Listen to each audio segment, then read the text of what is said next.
Few days ago, I posted a short reel with a clip from a woman's self-defense course. There was a guy in a red man suit. He kind of looked like the Michelin Man with pads all over the place.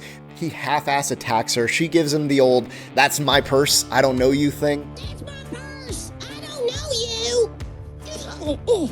Kicks him in the nuts. He goes down, and all the people surrounding start cheering her on. I'm sure that it was a very empowering, affirming experience, but I don't think that it adequately prepares her for a real-world event against a determined aggressor. I'm Brian Frias, full-time Shivworks instructor, second degree black belt under Andre Galvao, prior Marine, prior SWAT officer, current tiny jiu-jitsu gym owner, and opinionated talking head. Should people be allowed to win training when they don't have the ability to win? That's kind of my question. My goal with these discussion posts is to present a topic, provide some opinions, and then have a little discourse in the chat. So let me know what you think in the comments, and we'll have a back and forth, hopefully clarifying our understanding on the topic. I have some notes, but it's mostly off the cuff, and you don't have to agree with me. And also, my mind's certainly not set on any of this, but here's my opinion. A dishonest victory is far more damaging to a person than an honest loss. And let me unpack that with a little police academy story. I went through the San Diego Regional Police Academy. It was hosted by the City College over near Miramar, if you're familiar to that area. Any agency working in SD County is going to send their recruits through that course. I think at the time it was about 6 months long, and overall from an entry-level course, I think they do a great job of teaching you the law and introducing how to apply the law during real-world decision-making.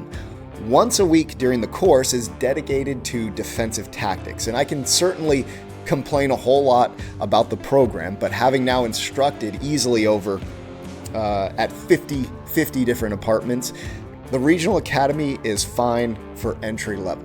My biggest issue with it is the final evolution, the fight for your life.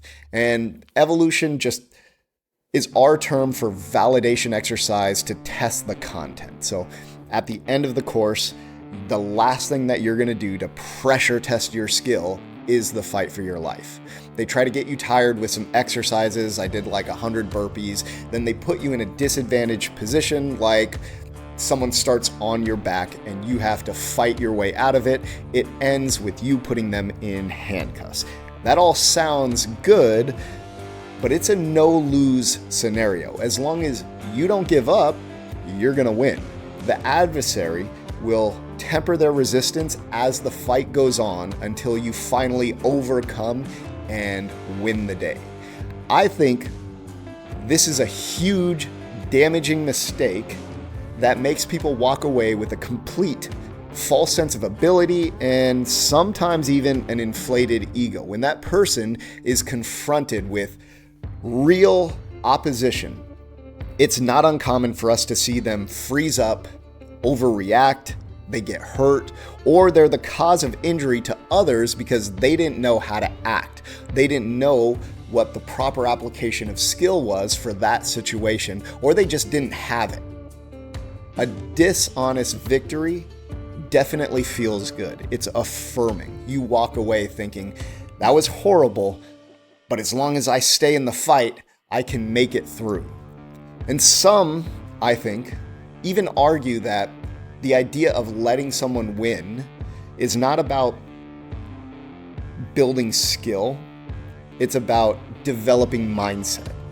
But real mindset is not something gained in PowerPoint or motivational chants or false victories.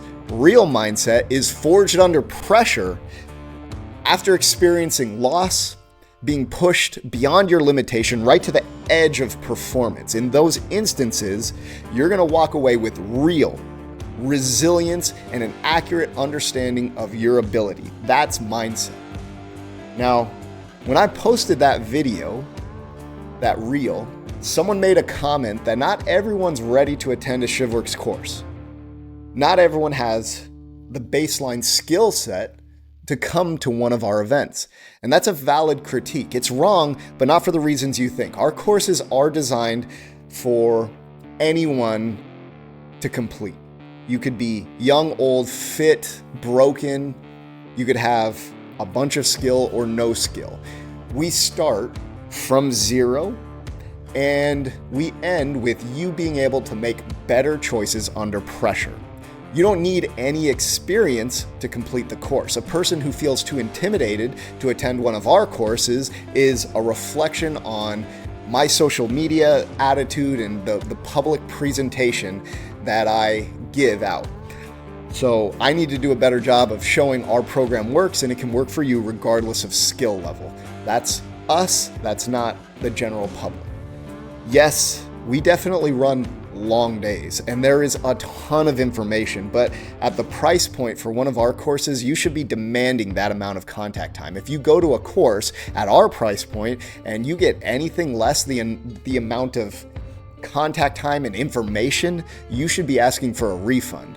You're going to walk away with a full cup of knowledge and a realistic experience that does not leave you wondering if this stuff works. You're not going to walk away with a false sense of inflated ego, ability, or fake mindset.